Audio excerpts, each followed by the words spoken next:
Hello students, आज हम लोग क्लास 12 का चैप्टर पढ़ेंगे सोल्यूशन।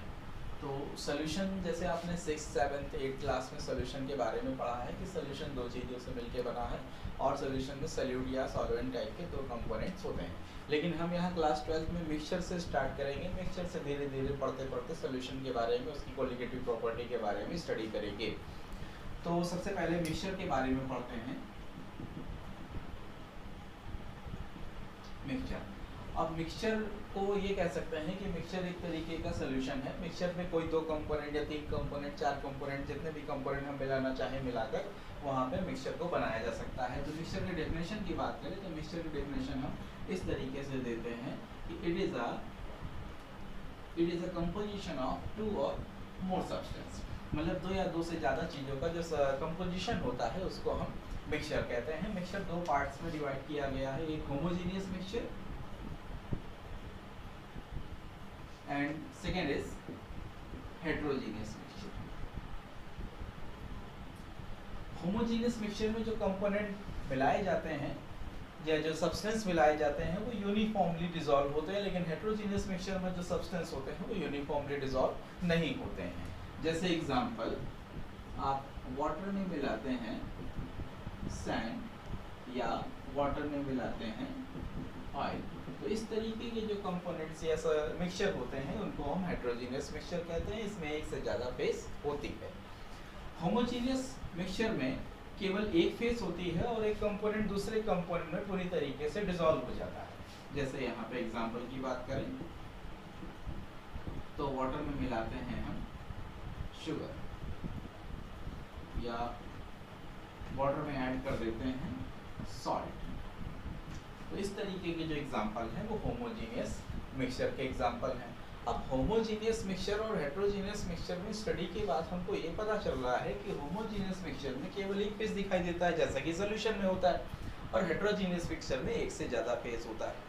तो हेट्रोजीनियस मिक्सचर और होमोजीनियस मिक्सचर में स्टडी करने के बाद हमको सॉल्यूशन की डेफिनेशन मिल जाती है कि होमोजीनियस मिक्सचर को ही हम सॉल्यूशन कहते हैं।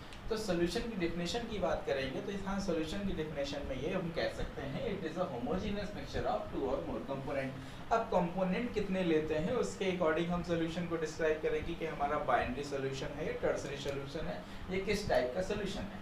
जनरली हमको क्लास 12 में बाइनरी सॉल्यूशन के बारे में स्टडी करनी है, यानी किसी सॉल्यूशन में केवल दो ही कंपोनेंट आपस में डिसॉल्व करे जाएंगे।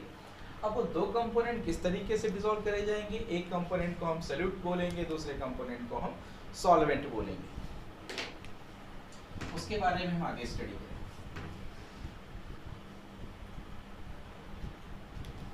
अब जो सॉल्यूशन में दो कंपोनेंट डिसॉल्व करे गए हैं उसमें से हम एक को सॉल्यूट कहते हैं और दूसरे कंपोनेंट को हम सॉल्वेंट कहते हैं। अब हमारे पास यहाँ पे सॉल्यूशन रेडी होता है।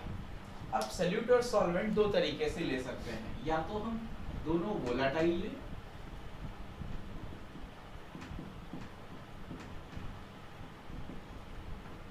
या तो एक वोलाटाइल लें और दूसरा नॉन वोलाटाइल कंपोनेंट लें। अब वोलाटाइल और नॉन वोलाटाइल कंपोनेंट्स ऐसे कंपोनेंट्स होते हैं, the volatile component are those substances which are evaporated and non-volatile are those substances which are not evaporated, like sugar, urea and salt, etc.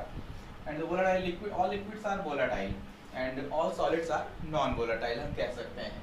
तो जब किसी solution में कोई solid substance या non volatile substance किसी volatile substance जैसे liquid या water में डिसॉल्व करा जाएगा तो हमेशा नॉन वोलेटाइल सब्सटेंस को हम सॉल्यूट कंसीडर करेंगे। लेकिन यहाँ पे बात आती है कि इस तरीके के जो सॉल्यूशन है यानी दोनों सब्सटेंस हमारे वोलाटाइल लिए गए हैं, अब यहाँ पे दिक्कत ये आ जाती है कि हम सॉल्यूट किसको कंसीडर करें और सॉल्वेंट किसको कंसीडर करें।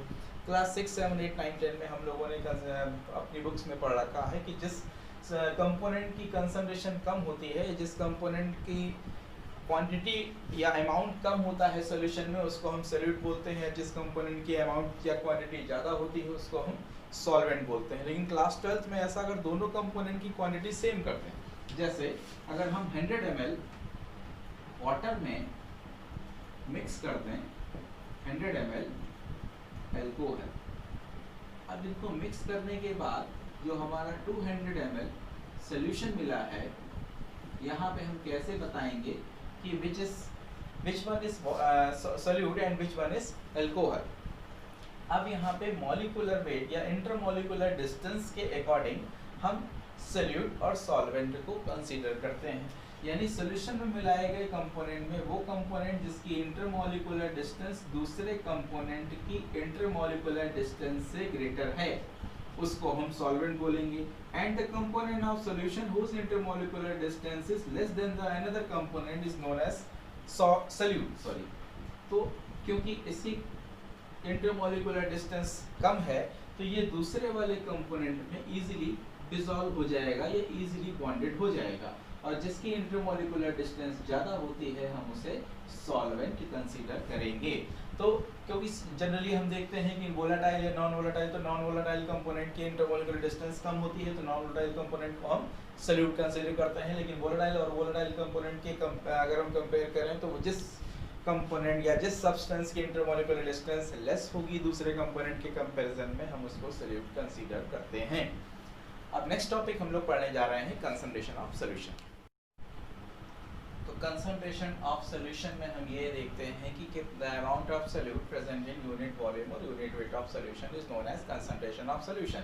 यानी किसी फिक्स वॉल्यूम या फिक्स वेट सॉल्यूशन में अमाउंट कितना है सोल्यूट का प्रेजेंट है, उसको हम कंसंट्रेशन टर्म में मेजर करते हैं। अब जैसे पहली कंसंट्रेशन टर्म की बात करें तो यहाँ पे मोलैरिटी। अब मोलैरिटी क्या होती है? मोलैरिटी की डेफिनेशन हम देते हैं number of moles of solute in 1 litre solution. यानी 1 लीटर सोल्यूशन में सोल्यूट के जितने मोल्स डिसॉल्व होंगे उसको हम बोलेंगे मोलैरिटी। नेक्स्ट कंसंट्रेशन टर्म है मोलैलिटी। मोलैलिटी की डेफिनेशन भी लगभग ऐसे ही है, number of moles of solute in 1 kilogram solvent. यहाँ पे ध्यान रखना है 1 किलोग्राम सॉल्वेंट में जितने नंबर ऑफ मोल्स होते हैं उसे हम मोलैलिटी बोलते हैं, मोलैलिटी। लेकिन जितने 1 लीटर सोल्यूशन में जितने नंबर ऑफ मोल्स होते हैं उसे हम मोलैलिटी बोलते हैं। यानी मोलैलिटी की डेफिनेशन बोलेंगे the number of moles of solute present in 1 litre solution is known as molality and the number of moles of solute present in 1 kilogram solvent is known as molality। तो molality को हम small m से denote करेंगे और molality को हम capital M से denote करेंगे। मोलैलिटी की बात करें तो मोलैलिटी का फॉर्मूला होता है W/M W into 1000। यहाँ पे कैपिटल W सॉल्वेंट का वेट है, स्मॉल w सोल्यूट का वेट है, m मॉलिक्यूलर मास है सोल्यूट का, और ये मोलैलिटी को स्मॉल m से डिनोट करते हैं। The molality term and the molarity is represented by capital M W/MV into 1000। यहाँ पे वॉल्यूम को हम मिलीलीटर में कंसीडर करेंगे क्योंकि हमने 1000 से मल्टीप्लाई किया हुआ है। Molarity is dependent upon the temperature, but molality does not depend upon the temperature because if there is volume, volume is also dependent upon temperature. As the temperature increases, the volume is also increases. Hence, the molarity is also decreases. So we can say the molarity is dependent upon the temperature, and the molality is not dependent upon the temperature. So this is the difference between them. And the W is weight of solvent. This volume is weight of solution. Next concentration term is normality. Normality की definition हम इस तरीके से कह सकते हैं कि number of gram equivalent weight of solute present in 1 liter solution. Number of gram equivalent weight of solute in 1 litre solution. इसको हम रिप्रेजेंट कैपिटल N से करते हैं। नॉर्मलिटी का फॉर्मूला W/EV into 1000। यहाँ भी वॉल्यूम है सोल्यूशन का और E इक्विवेलेंट वेट है सोल्यूट का। अब इक्विवेलेंट वेट कैसे निकालते हैं? इक्विवेलेंट वेट के फॉर्मूला होता है मॉलिक्यूलर मास अपॉन एसिडिटी या बेसिसिटी। अब एसिडिटी और बेसिसिटी को कैसे पहचानेंगे? किसी एसिड में जितने H+ आयन रिलीज होते हैं इलेक्ट्रोलिसिस के बाद, उसे हम बोलते हैं उस एसिड की बेसिसिटी। जैसे यहाँ पे H2SO4 की बेसिसिटी 2 है, HCl की बेसिसिटी 1 है, H3PO4 की बेसिसिटी 3 है, एसिटिक एसिड की बेसिसिटी 1 है। The number of hydrogen ion released in the electrolysis of acid is known as basicity of the acid। और इसी तरीके से किसी बेस में जितने OH आयन रिलीज होते हैं हम उस बेस की एसिडिटी बोलते हैं। जैसे NaOH में 1 है, कैल्शियम हाइड्रोक्साइड में 2 है। इस तरीके से अलग अलग बेस में बेस एसिडिटी अलग अलग होगी। जब हम एसिडिटी या बेसिसिटी को, मॉलिक्यूलर वेट को एसिडिटी या बेसिसिटी से डिवाइड कर देते हैं, तब वहाँ पे उसका इक्विवेलेंट मास हम निकाल सकते हैं। नेक्स्ट कंसंट्रेशन टर्म में हम आगे पढ़ने वाले हैं।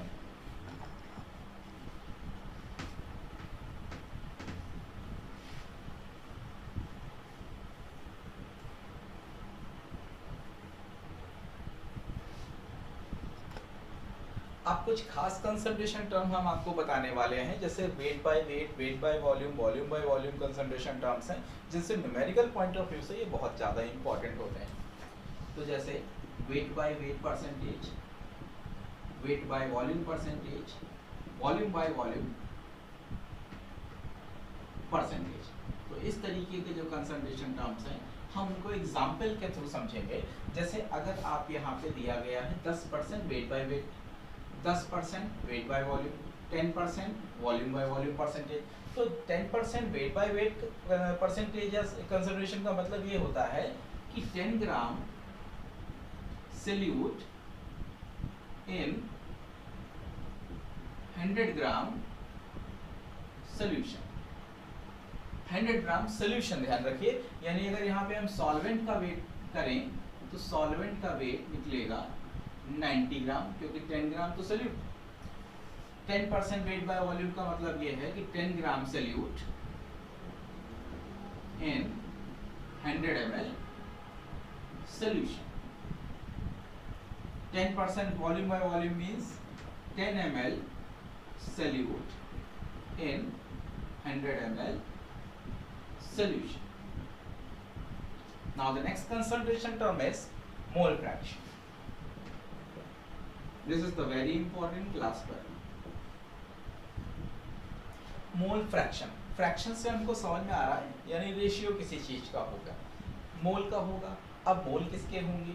जो दो कंपोनेंट सोल्यूशन में मिलाए गए हैं। मान लेते हैं एक कंपोनेंट A है और दूसरा कंपोनेंट B है। कंपोनेंट A के number of moles N1 and component B के नंबर ऑफ मोल्स N2 है। अब यहाँ पे दो कंपोनेंट मिलाए गए हैं तो हम डिफाइन यहाँ पे ये पता लगाएंगे कि किस कंपोनेंट का मोल ज़्यादा है या किस कंपोनेंट के मोल फ्रैक्शन ज़्यादा है। डेफिनेशन की बात करें तो मोल फ्रैक्शन की डेफिनेशन हम इस तरीके से बोलते हैं, the mole fraction of any component in the solution is the ratio of the number of moles of that component to the number of moles of all component। इस तरीके से हम अगर मोल फ्रैक्शन A के लिए निकालते हैं तो N1/N1 plus N2 करेंगे। अगर हमारे पास दो से ज़्यादा कंपोनेंट है, मान लीजिए कंपोनेंट C है और उसके नंबर ऑफ मोल्स N3 है, तो यहाँ पे हम 3 भी ऐड करेंगे। अगर हम यहाँ पे कंपोनेंट B के लिए मोल फ्रैक्शन निकालते हैं तो N2/N1 plus N2 plus N3, या मोल फ्रैक्शन C के लिए निकालते हैं तो N3/N1 plus N2 plus N3। The sum of all mole fraction is always unity, यानी सभी मोल फ्रैक्शन, जब सभी कंपोनेंट के हम मोल फ्रैक्शन का सम करेंगे तो हमेशा एक यूनिट